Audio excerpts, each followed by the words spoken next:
자, 오늘은요, 팀장 리더십에 관련된 이야기 해드리겠습니다. 팀장의 5가지 성품, 핵심적인 5가지를 오늘 후반부에 양식과 어떤 핵심 컨셉, 가르쳐야 될 내용 알려드리겠고요. 실무 능력이 곧 지도력인가? 실무 잘하는 사람이 지도력도 있으면 너무 밸런스 문제 아닌가요? 우리는 현장에서 실무 역량이 뛰어난 사람을 리더로 세웠다고 해서 그가 리더십을 다 발휘하는 것이 아니라는 것을 우리는 경험적으로 잘 알고 있죠. 그렇다고 해서 실무 역량도 없는 사람 바로 세우자니 존경심과 카리스마도 없기 때문에 그거 역시 어려움이 있어요. 저도 이 경험했습니다. 제가 모던하우스 전략기획실장을 하던 때에 인천 6호화 아울렛에 침장 코너, 그러니까 이불 파는 곳이죠. 거기에 이제 박인순 님이라고 계셨어요. 물론 이 가명입니다. 계셨는데 침장 너무 잘 팔아요. 이불 판매 성공률이 이게 구매 성공률이라는 측정 지표가 있는데 그게 70%인 거예요. 10명을 응대하면 7명이 사가는 거예요. 엄청난 겁니다. 그래서 그 사람의 지식도 확산하고 뭐 여러 가지가 했어요. 승진할 때가 되어서 팀장으로 임명을 했습니다. 침장 코너 팀장. 그때부터 고생이 시작되더라고요. 다른 판매 사원분들에게 이건 이렇게 하시는 거예요, 이렇게 하시는 거예요 얘기하지만 그게 따라 하게 됩니까? 너무너무나 어려웠죠. 그래도 그분의 열정이 있기 때문에 또 승진을 해서 층장이 됐습니다. 이 코너 전체, 뭐 코너가 한 500평 정도 되잖아요. 그러니까 직원들 한 20명을 이렇게 섬겨주고 성공시켜주는 층 매니저가 된 겁니다. 그때 또 고생을 하더라고요. 근데 결과적으로 이 박인수님은 나름대로의 열정과 그 새롭게 학습해가는 능력이 있는 분이었어요. 그래서 성공적으로 매니저성을까지 하고 이제는 좀 나이가 많이 드셔서 마무리를 하셨는데요. 여러분들도 아마 자, 장미란 선수 틀림없이 직무 역량, 실무 역량, 전문 역량, 용어는 다양하지만 그 자신의 퍼포먼스가 굉장히 높은 사람이죠. 2008년도 베이징 올림픽 여자 역도, 여러분 기억하시죠? 이렇게 숨 이렇게 쉬고 올라가서 뭐 이렇게 눈 감고 막 들었단 말이죠. 근데 금메달이 확정됐어요. 그런데 2번을 더 들어버렸습니다. 1차, 2차, 3차 때. 그냥 자기 혼자만의 어떤 그 자기를 이겨낸 것이죠. 근데 문제라기보다는 더 재밌는 거는 이제 은메달, 동메달이에요. 어차피. 근데 이제 은메달, 동메달 선수가 둘 다 도핑으로 이제 자격이 박탈된 거예요. 결과적으로 보면 약물 경쟁자들을 이겼을 뿐 아니라 자기 자신도 이긴 거죠. 뭐 이렇게 됐습니다. 그리고 이제 그 4년 지난 후에 올림픽에서 기억나시죠? 이렇게 확 들었는데 못 들었어요. 우리 손이 뒤로 넘어가면서. 그리고 이제 마지막에 이렇게 손 키스를 이 바벨에다가 딱 하고 이렇게 인사하고 내려오던 그 마지막 장면 여러분 기억하실 겁니다. 그리고 이제 눈물의 은퇴를 선언을 했죠. 근데 그때도 그때 4등이었는데 동메달 못 땄는데 동메달 땄던 사람이 또 도핑이어가지고 결국은 이제 동메달이에요. 동메달 2개 땄어요. 다 땄습니다. 그렇게 우리의 기억 속에 남은 역도 실무 최강자 장미란 선수가 얼마 전에 역도 영웅 장미란 문체부 차관입니다. 차관에 임명됐고 얼굴을 보면 굉장히 수척해 있죠.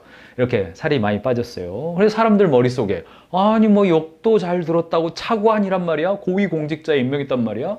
충격을 받았어요. 그리고 이제 뭐 국회의원은 뭐 그런 거 안 맞다. 뭐 정치에 기대가지고 이미지 정치하는 거냐 뭐 이런 느낌이에요.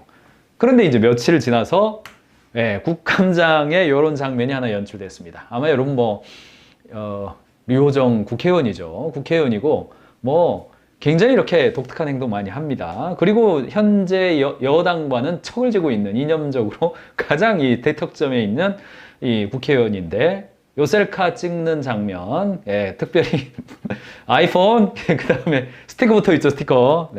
스티커, 어떤 스티커 붙어 있죠? 뭐 요런 것들 이제 다 셀럽들의 이야기가 되잖아요. 유튜브 각들 다 나오죠, 이런 거. 유튜브 각 나오죠.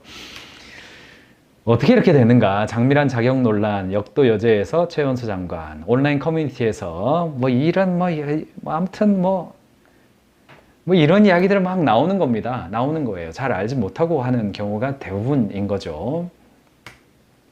근데 시간이 조금 며칠 지난 다음에 어떻게 생각하세요? 물어봤더니 반대가 이제 이 정도인 거고요. 찬성입니다. 찬성이에요. 대부분 찬성 의견으로 움직여지는 거죠. 근데 이제 한편으로 보면 이제 장미란 선수 오늘 아침에 네이버 사전입니다. 국내 것이 더 아무래도 좋아서 학력상을 보시면 용인대학교, 성신여대 대학원, 고려대학교, 예, 이렇게 됐어요. 이 보니까요, 2012년도, 2012년도에 런던 올림픽 여자 역도 국가대표, 예, 여기까지 이제 현역 선수로 뛰고, 그 다음을 한번 보세요. 그 다음을 한번 보세요. 이 사람이 실무만 열심히 했다고 그 이미지로 차관이 된 건 아닌 게 분명하죠. 용인대학교 체육학과 교수였어요. 그리고 이제 지금 이렇게 한 거거든요. 보면 끊임없이 계속해서 이 체육계의 네트워크와 다른 어떤 이 체육계를 위해서 열심히 노력한 사람이라는 게 그냥 보이잖아요. 보입니다.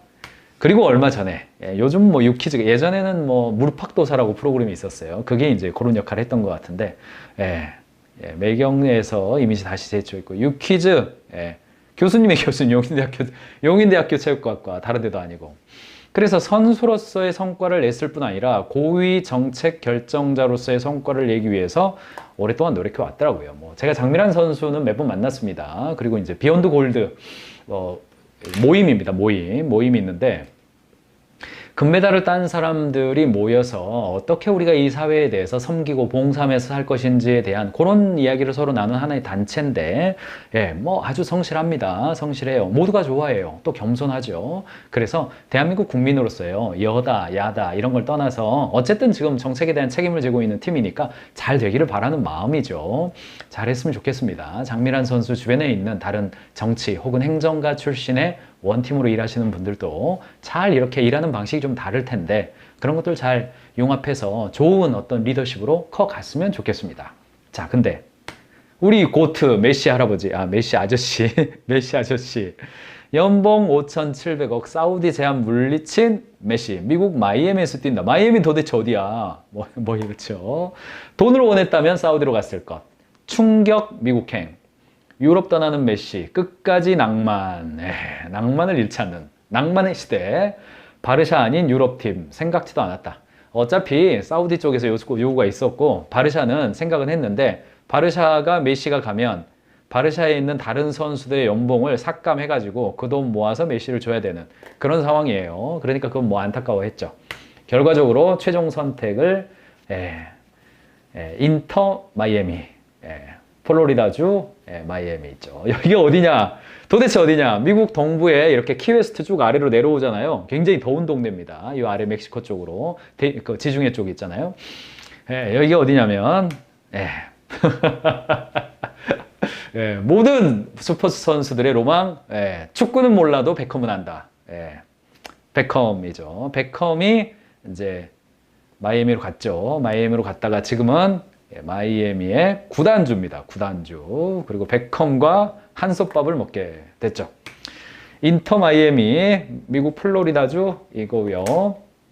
홈구장 있고 이 마크가 인터 마이애미 CF가 되겠습니다. 스물스물 한 명 떠오르죠. 우리 호형이라고 하는데 얼굴 표정 이거 입단식인데 이제 아내라기보다는 이제 가족이죠. 일종의 가족인데 얼굴 표정 보세요. 이 눈빛을 한번 보십시오. 야, 좀 웃어. 야, 이거 좀 웃어라. 웃음이 안 나옵니다. 웃음이 안 나옵니다. 왜 아빠가 이리 왔을까? 나는 누구인가? 왜 여기 있는가? 얼굴 표정. 그런 걸 잡았겠죠. 다른 선택을 한 거죠. 우리나라에서도 의외의 선택을 했던 사람이 있습니다. 이영표 선수 역시 사우디에서 고액을 준다고 했지만 그거 안 하고 토트넘에 있다가 캐나다 밴쿠버로 갔어요. 밴쿠버로 가서 어떤 이야기를 했냐면 메시가 한 이야기랑 비슷한 이야기 했습니다. 미래 축구에 대한 일조를 하고 싶다. 메시가 이런 이야기 했고요. 이영표도 비슷한 이야기를 했죠. 메시에게 돈이 문제가 아니었다. 나에게 돈은 장애물이나 이게 아니다. 돈이 문제였다면 나는 사우디 갔을 것 같다. 돈은 진실은 돈이 아니라 상대방을 위한 것이었다라고 털어놓았다. 자기 아르헨티나 리더십 역량 기르고자 갔다. 왜 리더십 역량 길러야 되는데 캐나다로 가고 미국으로 가느냐? 뭐 여러분들 뭐 느낌이 있으실 겁니다. 자, 이 문제가 저에게 있어서는요. 저와 여러분에게 있어서는 회사 이야기예요. 운동선수 이야기가 아닙니다. 조직에서 여러분 어떠세요? 여러분 보시면 조직에서요. 분명히 처음에 입사하면 직무 역량, 전문성, 실무 역량을 키워가는 과정이 있죠. 그리고 한편으로는 조직에서 팀으로 일한다는 말은 조직 역량, 리더십 역량을 키워가는 과정이 있습니다. 그래서 어쨌든 회사의 경영자는 우상향으로 직원들을 성장시키죠. 그런데 여기를 우리는 루키라고 불러요. 직무 역량도 약하고 조직 역량도 약한 경우이죠. 근데 이쪽으로 먼저 가는 사람이 있고 이쪽으로 먼저 가는 사람이 있어요. 이게 이제 성향의 문제냐 실력의 문제냐이지만 저는 역량이라는 표현을 썼습니다. 역량이라는 말은 배워서 익힐 수 있는 스킬이다 이런 뜻입니다.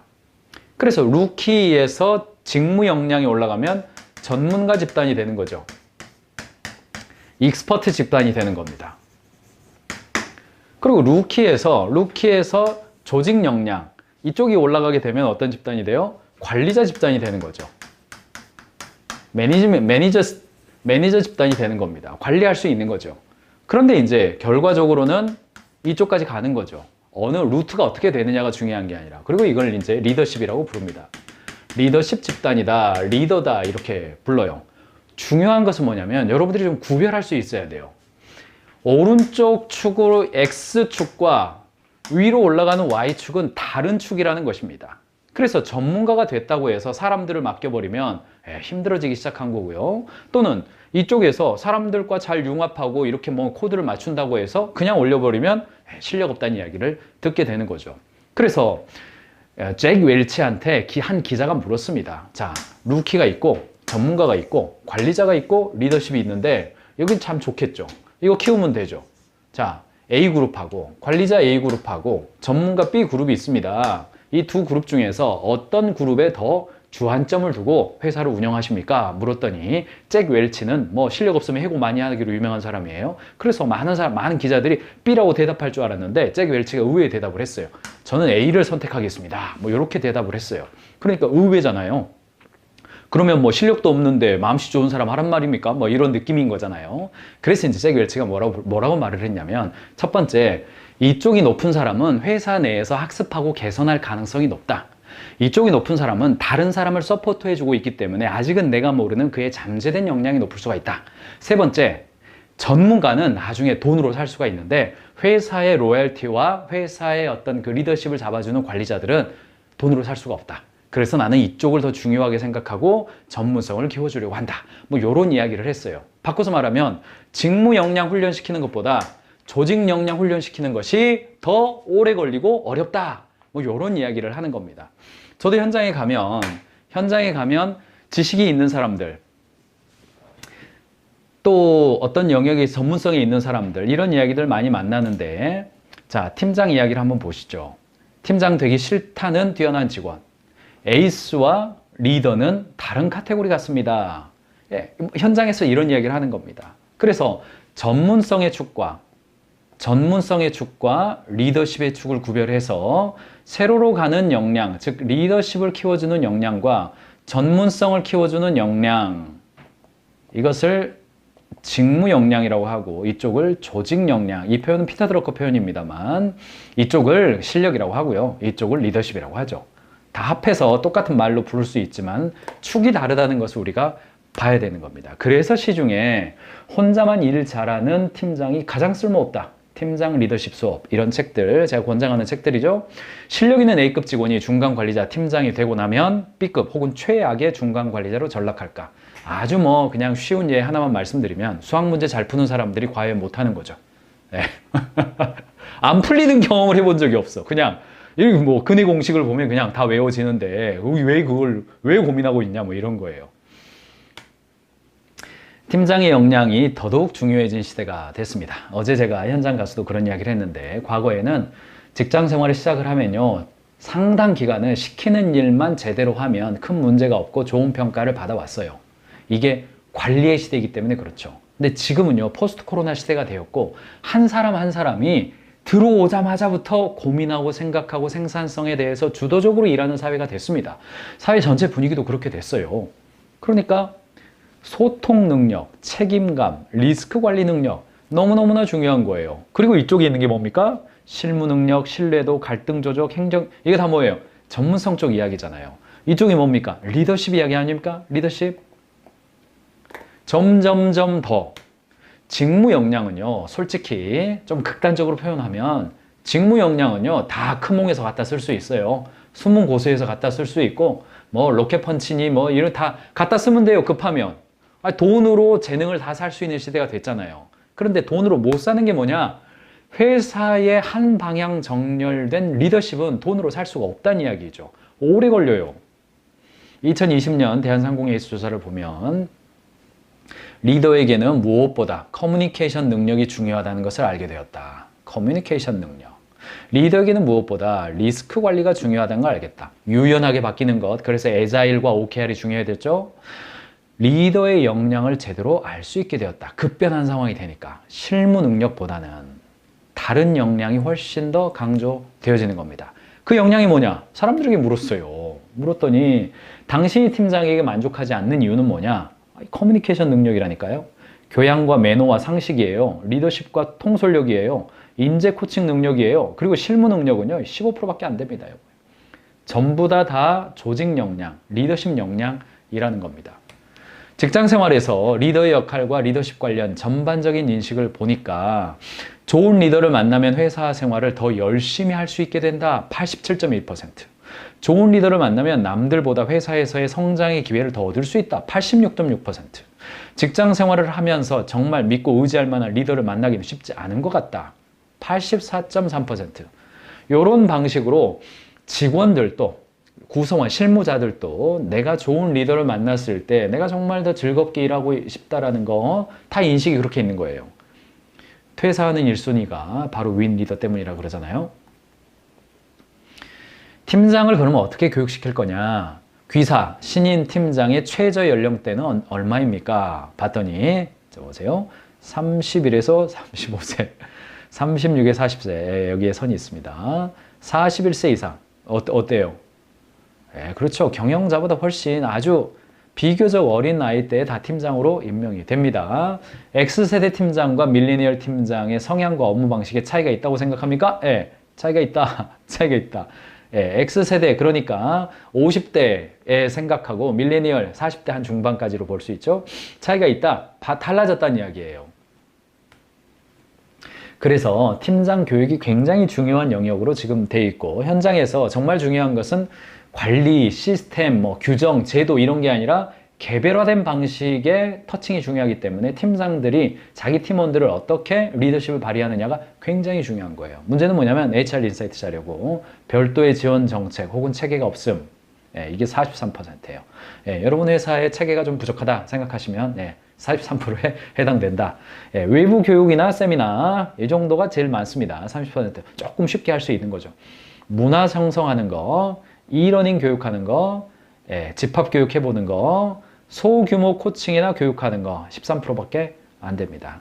그러니까 이 부분이 대한민국의 엄청난 어떤 대한민국 국가적인 차원에서의 지금 언덕입니다. 이게 잘 넘어가면 애자일 기반의 OKR 리더십도 잘 발휘가 되는 거고요. DRI, 구성원 한 명이 입사하면 그 한 사람이 주체가 되어서 책임자로서 자기 스스로를 인식하는 거, 시킨 대로만 하는 게 아니라요. 요게 변화가 돼야 되거든요.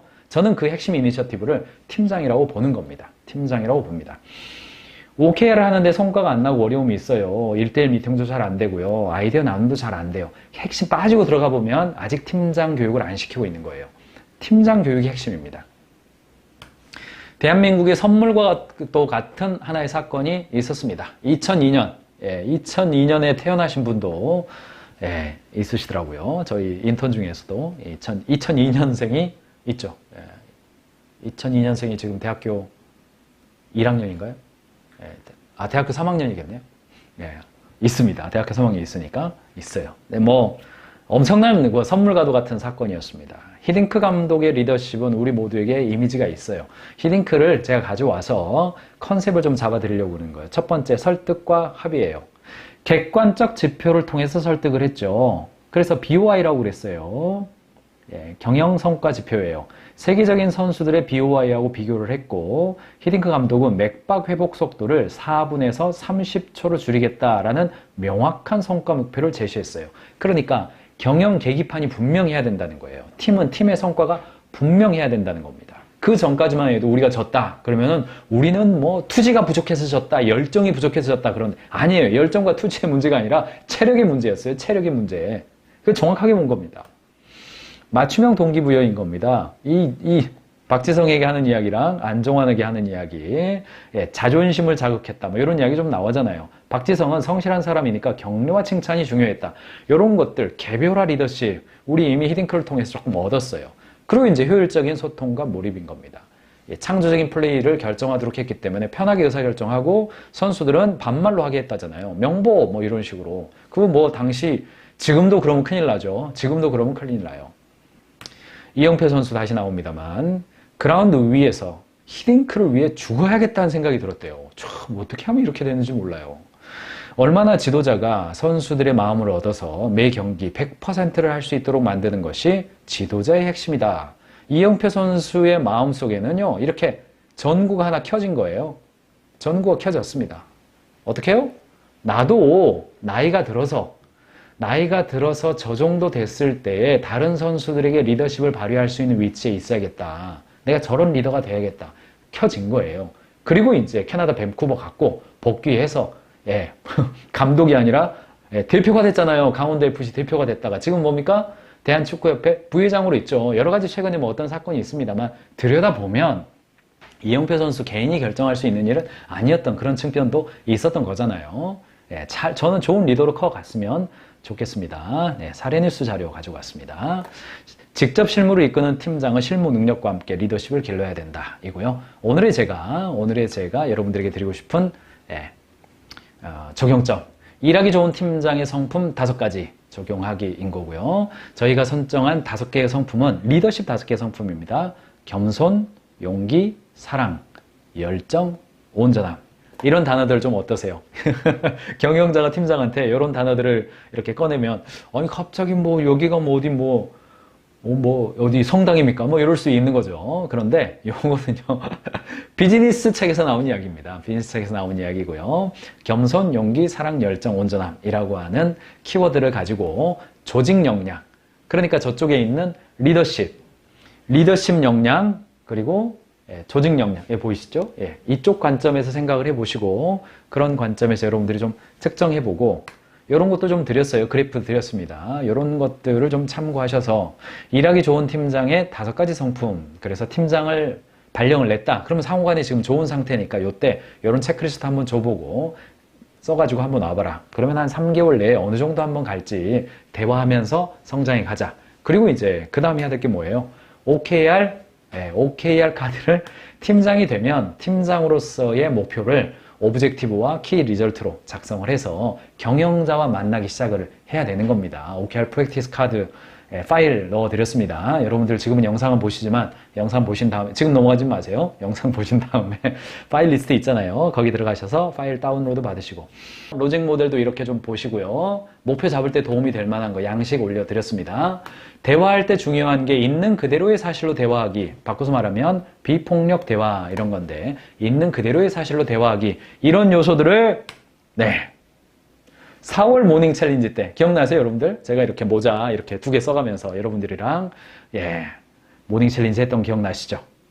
이거 팀장의 5가지 자기관리법, 시너지 나는 팀, 갈등 해결, 그리고 아래쪽에 내려가면 2개 더 있습니다. 제가 오늘은 시연은 하진 않겠습니다. 요거 여러분들이 참고해 가시면 되겠습니다.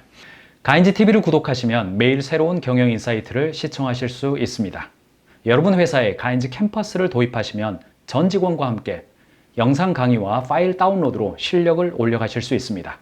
비즈니스는 사랑입니다.